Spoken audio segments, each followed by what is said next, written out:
প্রতিদিন কবর, যার কবর যেখানে, তার কবর তাকে ডাক দিয়ে বলে, ও আল্লাহর বান্দা শোনো, আনা বাইতুদ দুদ, আমি পোকামাকড়ের ঘর।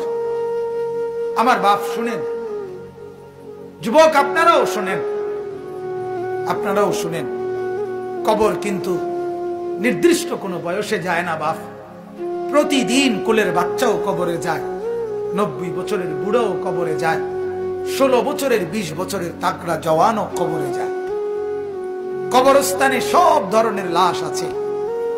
এজন্য কবর ডেকে বলে, ও আল্লাহর বান্দা, আমি পোকামাকড়ের ঘর। সেই ব্যক্তি যে একটা মশারি ছাড়া, একটা সামান্য মশার কামড় সহ্য করতে পারো না, একটা মশা কানের কাছ দিয়ে গেলে তোমার ঘুম ভাঙ্গে যায়, মশারি টাঙ্গাও, কয়েল জ্বালাও, অ্যারোসল লাগাও, এত কিছু করে তুমি মশার একটা আওয়াজ থেকে, কামড় থেকে বাঁচতে চাও।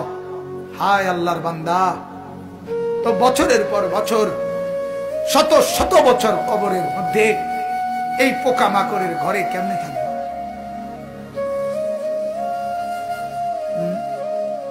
বলে কবর প্রতিদিন বলে, আনা বাইতুল ওয়াহদা, ও আল্লাহর বান্দা, আমি কিন্তু একাকী ঘর, একাকী ঘর, কেউরে পাবা না, কেউরে না। আমার বাপ, এই পৃথিবীতেও একাকিত্বের যন্ত্রণা বড় সাংঘাতিক।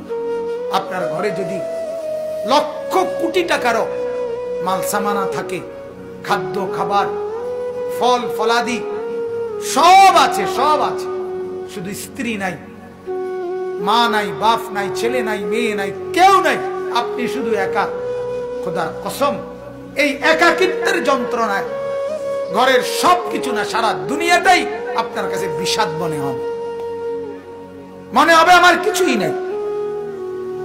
গত বছর আপনারা অনেকে শুনছেন হয়তো, এক ভদ্রলোক, ঢাকার শিল্পপতি, কোটি কোটি টাকার মালিক, গার্মেন্টস মেল ফ্যাক্টরি